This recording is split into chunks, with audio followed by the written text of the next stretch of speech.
Class 10 West Bengal board of secondary education physical science ভৌত বিজ্ঞান চলতরিৎ current electricity chapter থেকে কয়েকটি প্রশ্ন উত্তর। তড়িদাধান ইলেকট্রিক চার্জ দুটি বস্তুর মধ্যে ঘর্ষণে বস্তু দুটিতে তড়িতের সঞ্চার হয় এবং যখনই কোনো বস্তুতে তড়িতের সঞ্চার ঘটে তখনই বলা হয় যে বস্তুটি তড়িদাহিত হয়েছে। তড়িৎ দুই ধরনের হয়, যথা স্থির তড়িৎ স্ট্যাটিক ইলেকট্রিসিটি এবং চলৎ তড়িৎ বা কারেন্ট ইলেকট্রিসিটি। যে তড়িৎ উৎপত্তি স্থলে স্থির অবস্থায় আবদ্ধ থাকে এবং সেই স্থান থেকে অন্যত্র যেতে পারে না তাকে বলে স্থির তড়িৎ। যে তড়িৎ পরিবাহীর মধ্য দিয়ে এক স্থান থেকে অন্য স্থানে যেতে পারে তাকে বলা হয় চলৎ তড়িৎ। যে ভৌত ধর্মের জন্য কোনো বস্তু কণাকে একটা তড়িৎ চৌম্বক ক্ষেত্রে রাখলে কণাটি একটি বল অনুভব করে তাকেই তড়িদাধান বলে। তড়িদাধান দুই প্রকারের হয়, ধনাত্মক এবং ঋণাত্মক। যে কোনো বস্তুর আহিতকরণের ব্যাখ্যা করা যায় ইলেকট্রনের আধিক্য বা ঘাটতির সাহায্যে। দুটি বস্তুর মধ্যে ঘর্ষণের ফলে একটা বস্তু থেকে অন্যটিতে ইলেকট্রনের স্থানান্তর ঘটে। যে বস্তুটি ইলেকট্রন হারায় সেই বস্তুটি ধনাত্মক আধানগ্রস্ত হয়। যে বস্তুটি ইলেকট্রন গ্রহণ করে সেটিকে ঋণাত্মক আধানগ্রস্ত বলা হয়। আধানের মাত্রা এবং একক। আধানের মাত্রা ইকুয়াল টু আইটি। তড়িদাধানের সিজিএস একক হল স্মল ইএসইউ বা স্ট্যাট কুলম্ব এবং এসআই একক হল coulomb capital C. 1 C equal to 3 × 10⁹ ESU। ইলেকট্রনের আধান small e equal to -1.6 × 10⁻⁻19C। Okay. কুলম্বের সূত্র দুটো স্থির বিন্দু আধানের মধ্যে কার্যকর আকর্ষণ বা বিকর্ষণ বল আধানদ্বয়ের পরিমাণের গুণফলের সমানুপাতিক এবং তাদের মধ্যবর্তী দূরত্বের বর্গের ব্যস্তানুপাতিক। আবার বলছি, কুলম্বের সূত্র দুটি স্থির বিন্দু আধানের মধ্যে কার্যকর আকর্ষণ বা বিকর্ষণ বল আধানদ্বয়ের পরিমাণের গুণফলের সমানুপাতিক এবং তাদের মধ্যবর্তী দূরত্বের বর্গের ব্যস্তানুপাতিক হয়। এবার এসো তড়িৎ বিভব এবং বিভব পার্থক্য। তড়িৎ বিজ্ঞানে তড়িৎ বিভবের ধারণা খুব গুরুত্বপূর্ণ। তড়িৎ প্রবাহ মাত্রায় মান এবং প্রবাহের অভিমুখ নির্ধারণের জন্য তড়িৎ বিভব বা বিভব পার্থক্য সম্পর্কে আমাদের জানতে হয়। তড়িৎ বিভব: কোনো পরিবাহী তড়িদাহিত হলে ওই পরিবাহীটি অন্য কোনো পরিবাহীকে তড়িৎ দিতে পারে কিংবা অন্য কোনো পরিবাহী থেকে তড়িৎ নিতে পারে। পরিবাহীর এই রকম তড়িৎ অবস্থাকে ওর তড়িৎ বিভব বলা হয়। তড়িৎ বিভব দুই প্রকার হয়, উচ্চ বিভব, নিম্ন বিভব।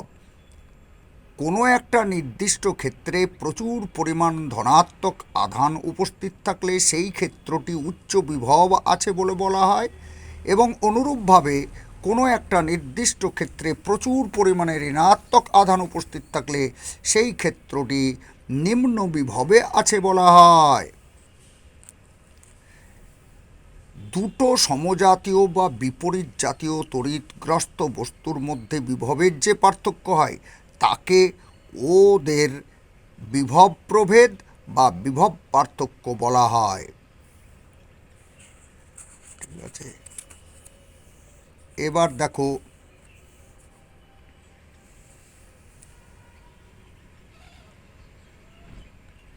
কার্যের ধারণা থেকে বিভব প্রভেদের ধারণা।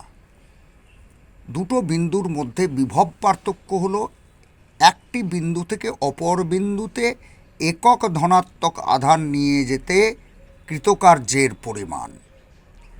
বিভব প্রভেদের একক: বিভব প্রভেদের এসআই ও ব্যবহারিক একক হলো ভোল্ট, সিজিএস একক ইএসইউ বা স্ট্যাট ভোল্ট। দুটি বিন্দুর মধ্যে বিভব প্রভেদ 1V বলতে বোঝায় যে এক বিন্দু থেকে অপর বিন্দুতে 1C ধনাত্মক আধান নিয়ে যেতে 1J কার্য করতে হয়। এবার তোমাদেরকে জানতে হবে তড়িৎ চালক বল। তড়িৎ চালক বলের উৎস হিসেবে তড়িৎ কোষ। কোনো স্থির বস্তুকে গতিশীল করতে হলে যেমন বল প্রয়োগ করতে হয়, তেমনি কোনো পরিবাহীতে তড়িৎ প্রবাহ মাত্রা সৃষ্টি করার জন্য বা প্রবাহ বজায় রাখার জন্য একটা বলের প্রয়োজনীয়তার কথা ভাবা যায়। একেই বলা হয় তড়িৎ চালক বল বা সংক্ষেপে ইএমএফ। এই কথাটা মনে রাখা দরকার যে ভিন্ন বিভবযুক্ত দুটো বস্তুকে একটা পরিবাহী দ্বারা যুক্ত করলে উচ্চ বিভবযুক্ত বস্তু থেকে নিম্ন বিভবযুক্ত বস্তুতে ধনাত্মক আধান পরিবাহিত হয়ে তড়িৎ প্রবাহ মাত্রার সৃষ্টি করে। সুতরাং বিভব পার্থক্যের কারণেই তড়িৎ প্রবাহ সৃষ্টি হয়। কাজেই তড়িৎ চালক বলকে আমরা বলতে পারি, কীরকম বলতে পারি, যার প্রভাবে বা যে কারণে তড়িৎ বর্তনের কোনো অংশে রাসায়নিক শক্তি বা অন্য কোনো প্রকার শক্তি তড়িৎ শক্তিতে রূপান্তরিত হয়ে বিভব পার্থক্যের সৃষ্টি করে তাকে বলা হয় তড়িৎ চালক বল বা ইএমএফ। তড়িৎ চালক বলের এসআই এবং ব্যবহারিক একক ভোল্ট, সিজিএস একক ইএসইউ বা স্ট্যাট ভোল্ট। তড়িৎ চালক বলের উৎস কি? তড়িৎ চালক বলের উৎস হলো এমন একটা ব্যবস্থা যেখানে কোনো না কোনো প্রকার শক্তি তড়িৎ শক্তিতে রূপান্তরিত হয়। ডায়নামো, তাপ যুগ্ম তড়িৎ কোষ, আলোক তড়িৎ কোষ প্রভৃতি হলো তড়িৎ চালক বলের উৎস। কার্য করার জন্য প্রয়োজনীয় শক্তির উৎস হিসেবে তড়িৎ কোষ সচল যন্ত্রাংশবিহীন তড়িৎ উৎসই হলো তড়িৎ কোষ। সচল যন্ত্রাংশবিহীন তড়িৎ উৎসই হলো তড়িৎ কোষ। তড়িৎ কোষ রাসায়নিক শক্তিকে তা তড়িৎ শক্তিতে রূপান্তরিত করে বর্তনীতে স্থায়ী তড়িৎ প্রবাহ সৃষ্টি করে। বিচ্ছিন্ন বা মুক্ত অবস্থায় কোনো তড়িৎ কোষের তড়িৎদ্বার দুটির মধ্যে যে বিভব পার্থক্যের সৃষ্টি হয় তাকেই বলা হয় কোষটির তড়িৎ চালক বল। একটা সরল ভোল্টীয় কোষের তড়িৎ চালক বলের মান হয় 1.08 ভোল্ট। একটা নির্জল কোষ ড্রাই সেলের তড়িৎ চালক বলের মান হয় 1.5 ভোল্ট। কোনো কোষের তড়িৎ চালক বল 1.5 ভোল্ট বলতে বোঝায় যে কোষটির ধনাত্মক মেরু থেকে ঋণাত্মক মেরুতে 1 কুলম্ব তড়িদাধান নিয়ে যেতে কৃতকার্যের পরিমাণ হয় 1.5 জুল। আবার বলছি দেখো, কোনো কোষের তড়িৎ চালক বল 1.5 ভোল্ট বলতে বোঝায় কোষটির ধনাত্মক মেরু থেকে ঋণাত্মক মেরুতে 1 কুলম্ব তড়িদাধান নিয়ে যেতে কৃতকার্যের পরিমাণ হয় 1.5 জুল। এবার তড়িৎ চালক বল আর বিভব প্রভেদের মধ্যে পার্থক্য নাম্বার 1। দেখো, বিচ্ছিন্ন বা মুক্ত বর্তনীতে কোনো তড়িৎ কোষের তড়িৎদ্বার দ্বয়ের মধ্যে যে বিভব পার্থক্য সৃষ্টি হয় তাকেই কোষটির তড়িৎ চালক বল বলা হয়। অপরপক্ষে বদ্ধ বা সংহত বর্তনীতে কোষের তড়িৎদ্বার দ্বয়ের মধ্যে যে বিভব পার্থক্য সৃষ্টি হয় তাকে বলা হয় বিভব প্রভেদ। নাম্বার 2 পার্থক্য, রাসায়নিক শক্তি বা অন্য কোনো প্রকার শক্তি তড়িৎ শক্তিতে রূপান্তরিত হলে তড়িৎ চালক বলের সৃষ্টি হয়। কিন্তু বিভব প্রভেদে কী হয়, বর্তনের কোনো অংশে তড়িৎ শক্তি বা অন্য কোনো শক্তিতে রূপান্তরিত হলে ওই অংশে বিভব প্রভেদ সৃষ্টি হয়েছে বলা হয়। তড়িৎচালক বল হলো বিভব প্রভেদের কারণ, বিভব প্রভেদ হলো তড়িৎচালক বলের ফল। কোষের তড়িৎচালক বলের মান বিভব প্রভেদের তুলনায় বেশি হয়, কোষের বিভব প্রভেদের মান তড়িৎচালক বলের তুলনায় কম হয়। কোষের তড়িৎচালক বলের মান বর্তনীর মধ্যে বর্তনীর রোধের ওপর নির্ভর করে না। কোষের তড়িৎচালক বলের মান বর্তনীর রোধের উপর নির্ভর করে না তড়িৎচালক বল। ঠিক আছে, বর্তনীর কোনো দুটি বিন্দুর মধ্যে বিভব প্রভেদ ওই অংশের রোধের উপর নির্ভর করে। কোষের তড়িৎচালক বল পরিমাপ করা হয় পোটেনশিওমিটার যন্ত্রের সাহায্যে। বর্তনীর দুটো বিন্দুর বিভব প্রভেদ পরিমাপ করা হয় ভোল্টমিটার যন্ত্রের মাধ্যমে। ঠিক আছে, এবার দেখো একটু অন্য ধরনের কোশ্চেন বলছি। ওহমের সূত্র উষ্ণতা এবং অন্যান্য ভৌত অবস্থা অপরিবর্তিত থাকলে কোনো পরিবাহীর মধ্য দিয়ে তড়িৎ প্রবাহ মাত্রা ওই পরিবাহীর দুই প্রান্তের বিভব প্রভেদের সমানুপাতিক হয়। আবার বলছি, ওহমের সূত্র উষ্ণতা এবং অন্যান্য ভৌত অবস্থা অপরিবর্তিত থাকলে কোনো পরিবাহীর মধ্য দিয়ে তড়িৎ প্রবাহ মাত্রা ওই পরিবাহীর দুই প্রান্তের বিভব প্রভেদের সমানুপাতিক হয়। ঠিক আছে, রোধের সংজ্ঞা যে ধর্মের জন্য কোনো পরিবাহী তার মধ্য দিয়ে তড়িৎ প্রবাহকে বাধা দেয় সেই ধর্মকেই পরিবাহীর রোধ বলা হয়। ঠিক আছে, তড়িৎচালক বল আর কোষের আভ্যন্তরীণ রোধ বিষয়ে কিছু জানতে হবে।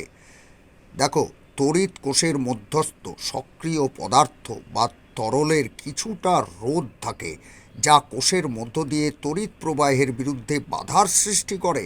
এই বাধাকেই কোষের আভ্যন্তরীণ রোধ বলা হয়। ঠিক আছে, এবার দেখো তড়িৎ দ্বারদ্বয়ের মধ্যবর্তী দূরত্বের ওপর কি হয়।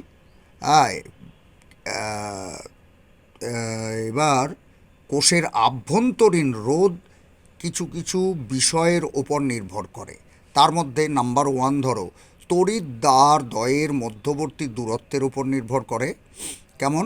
তড়িৎ দ্বারদ্বয়ের মধ্যবর্তী দূরত্ব বাড়লে আভ্যন্তরীণ রোধ বৃদ্ধি পায়। নাম্বার 2, সক্রিয় তরলের মধ্যে তড়িৎদ্বারদ্বয়ের নিমজ্জিত অংশের ক্ষেত্রফলের ওপরও নির্ভর করে। নিমজ্জিত অংশের ক্ষেত্রফল বৃদ্ধি পেলে আভ্যন্তরীণ রোধ হ্রাস পায়।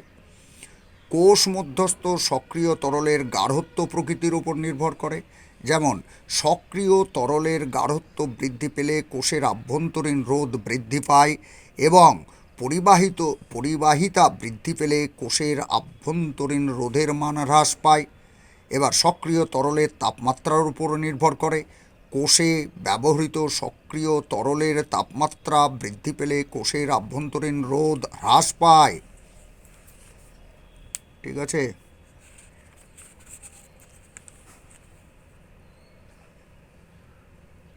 এবার ধরো অন্য কোশ্চেন আমি বলছি।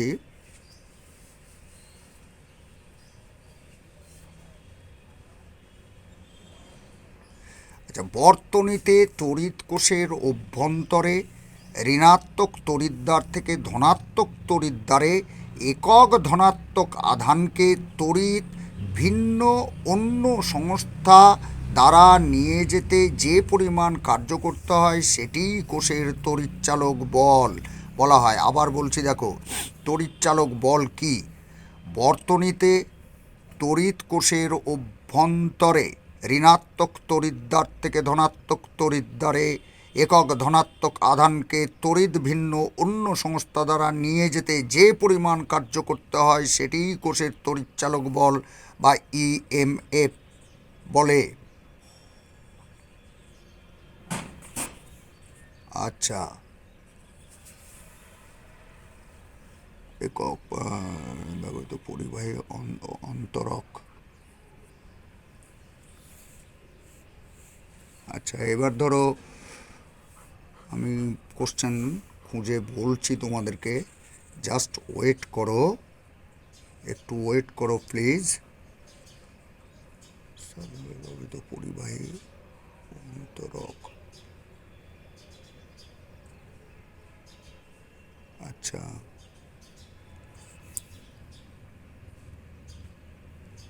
আচ্ছা, এবার শোনো, পরিবাহী ব্যবহারের সাধারণ উদ্দেশ্য হলো তাপ এবং তড়িৎকে উৎপত্তিস্থল থেকে প্রয়োগস্থলে সঞ্চালিত করা। অপরদিকে অন্তরক তাপ এবং তড়িতের কুপরিবাহী ব্যবহারের সাধারণ উদ্দেশ্য হলো তাপ ও তড়িৎকে শুধুমাত্র প্রয়োজনীয় স্থানে সীমাবদ্ধ রাখা। উদাহরণ দেখো, রান্না করার সরঞ্জাম যেমন হাঁড়ি, কড়াই, প্যান ইত্যাদি সাধারণত অ্যালুমিনিয়ামের তৈরি করা হয়, কারণ অ্যালুমিনিয়াম হলো তাপের অত্যন্ত সুপরিবাহী। কিন্তু একই সঙ্গে প্যানকে হাত থেকে সরানোর সময় যাতে হাত পুড়ে না যায় তার জন্য এর সঙ্গে প্লাস্টিকের হাতল ব্যবহার করা হয়। তড়িৎ পরিবহনের জন্য আমরা ধাতব তার ব্যবহার করি। সাধারণত তামার সংকর ধাতু, অ্যালুমিনিয়াম এবং সিলভার নির্মিত ধাতব তার এই কাজে ব্যবহার করা হয়। আবার তড়িৎ পরিবহনকালে তড়িৎ স্পৃষ্ট হয়ে দুর্ঘটনার হাত থেকে রক্ষা পাওয়ার জন্য পরিবাহী তারের গায়ে অন্তরক পদার্থের আস্তরণ লাগানো হয়। তারপরে দেখো, বিদ্যুৎ বন্টন ব্যবস্থায় বৈদ্যুতিক লাইন থেকে খুঁটিকে অন্তরিক্ত করার সময় সেরামিক, পোর্সেলিন অথবা চীনামাটির সকেট ব্যবহার করা হয়। রেলওয়ে তড়িৎ ব্যবস্থায় 2500 ভোল্ট বৈদ্যুতিক লাইনে সেরামিক অন্তরক ব্যবহার করা হয়। বৈদ্যুতিক হিটারে তড়িৎ পরিবাহী হিসাবে উচ্চ রোধ এবং উচ্চ গলনাঙ্কযুক্ত নাইক্রোমের তার ব্যবহার করা হয়। এটি হলো আসলে নিকেল, লোহা ও ক্রোমিয়ামের সংকর ধাতু। এতে অন্তরক পদার্থ হিসাবে ফায়ার ক্লের তৈরি কাঠামো ব্যবহার করা হয়। বাড়িতে বিদ্যুৎ লাইনে ফিউজ তার হিসাবে টিন এবং সীসার সংকর ধাতু তৈরি উচ্চ রোধ এবং নিম্ন গলনাঙ্কের সরু পরিবাহী তার ব্যবহৃত হয়। অন্তরক হিসাবে এতে চীনামাটির হোল্ডার ব্যবহার করা হয়। আমাদের দৈনন্দিন জীবনে উপরের উল্লিখিত পরিবাহী এবং অন্তরক পদার্থগুলি ছাড়াও আরও অনেক পরিবাহী, যেমন লোহার সংকর ধাতু, তামা, সোনা ইত্যাদি এবং অন্যান্য অনেক অন্তরক পদার্থ যেমন কাঁচ, রাবার, কাগজ, পিভিসি ইত্যাদি ব্যবহার করা হয়। ঠিক আছে?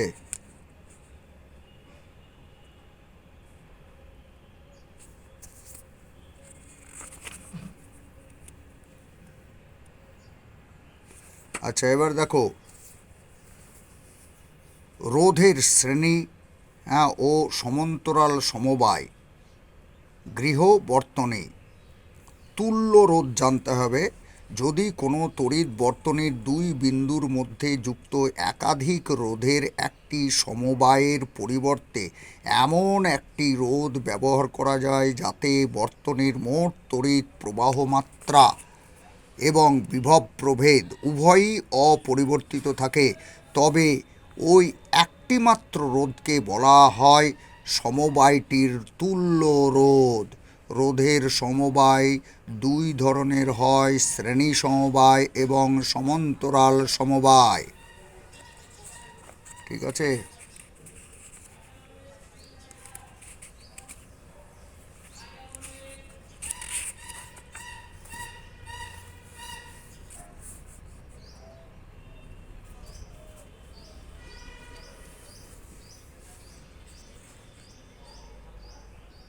আচ্ছা, এবার ধরো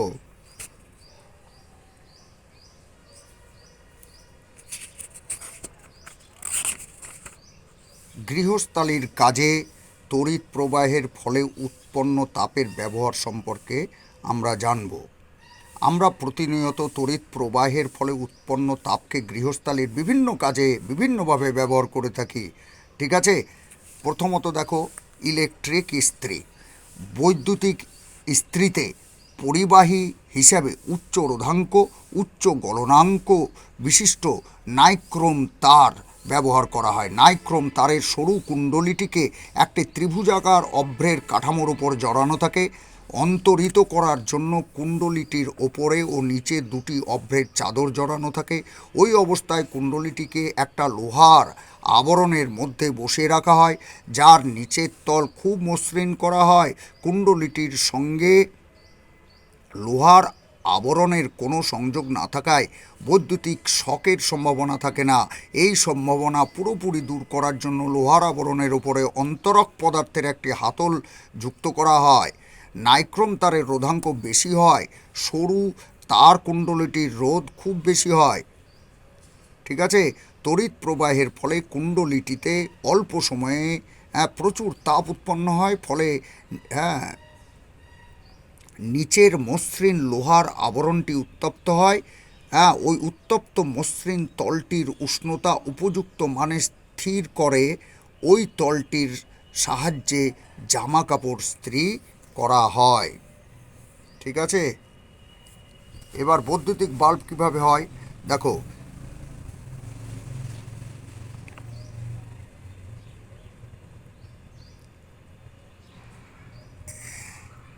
একটা বৈদ্যুতিক বাল্বে একটা সিল করা কাঁচ, তার মধ্যে দুটো মোটা তামার তার প্রবেশ করানো থাকে। এই তার দুটোর মধ্যে খুব সরু এবং সুষম ট্যাংস্টেন তার দিয়ে তৈরি একটা ফিলামেন্ট বা তন্তু যুক্ত করা থাকে। কাঁচের বাল্বটিকে বায়ুশূন্য করে এটিকে নাইট্রোজেন অথবা কোনো নিষ্ক্রিয় গ্যাস যেমন ধরো আর্গন দিয়ে ভর্তি করা থাকে। ট্যাংস্টেনের রোধাঙ্ক খুব উচ্চ হয় এবং ফিলামেন্টের তার খুব সরু ও লম্বা হওয়ায় ফিলামেন্টের রোধ খুব বেশি হয়। তাই তড়িৎ প্রবাহ পাঠালে ফিলামেন্টটিতে প্রচুর তাপ উৎপন্ন হয়। এর ফলে একটি তারটি তপ্ত হয়ে আলো বিকিরণ করে। এই প্রসঙ্গে আমাদের জানতে হবে যে বর্তমানে বৈদ্যুতিক বাল্বের ফিলামেন্ট তৈরি করা হয় উলফ্রেমাইট নামে একটা সংকর ধাতু, যেটা লোহা, ট্যাংস্টেন, ম্যাঙ্গানিজের সংকর ধাতু, ওইটাকে ব্যবহার করা হয়।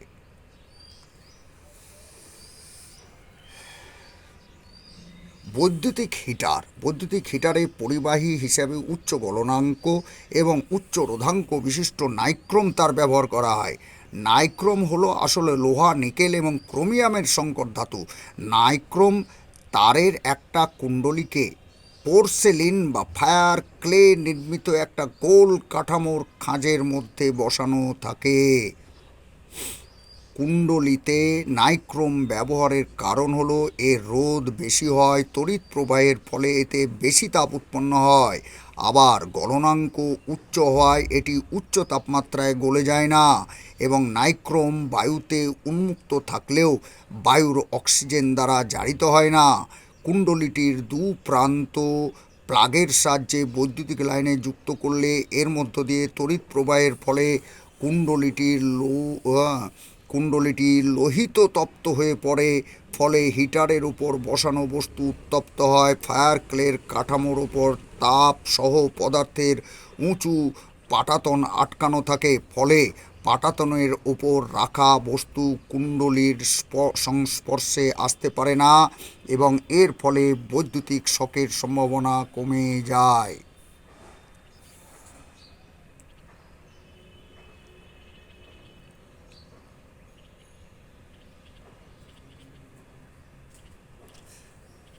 বৈদ্যুতিক ফিউজ চীনামাটির হোল্ডারে যুক্ত টিন, এসেন, সীসা, পিবি এর সংকর ধাতু।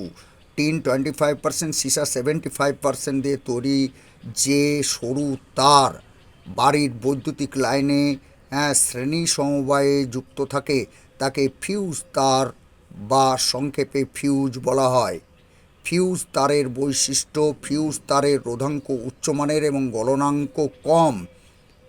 ফিউজ তারের কাজ: ফিউজ তারের গলনাঙ্ক কম হওয়ায় একটা নির্দিষ্ট সীমা পর্যন্ত তড়িৎ প্রবাহ বহনে সক্ষম হয়। কোনো কারণে বৈদ্যুতিক লাইনে তড়িৎ প্রবাহ খুব বেড়ে গেলে বা শর্ট সার্কিট হলে ফিউজ তারের মধ্য দিয়ে প্রবাহিত সীমা অতিক্রম করে। প্রবাহমাত্রা সীমা অতিক্রম করে, ফলে প্রচুর তাপ উৎপন্ন হয় এবং সেই তাপে ফিউজ তার গলে গিয়ে ওই লাইনের সংযোগ বিচ্ছিন্ন করে, ফলে আগুন ধরে দুর্ঘটনা ঘটার সম্ভাবনা থাকে না।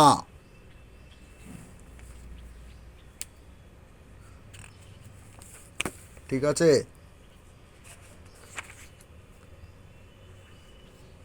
তাহলে এই রেকর্ডিংটা বারবার তোমরা শুনবে এবং বইয়ের সঙ্গে কিন্তু কনসাল্ট করতে হবে। অরিজিনাল তোমাদের ফিজিক্যাল সায়েন্স বইটা কনসাল্ট করবে এবং আমার এই রেকর্ডটা বারবার শোনার চেষ্টা করো, তাহলে তোমরা জানতে পারবে।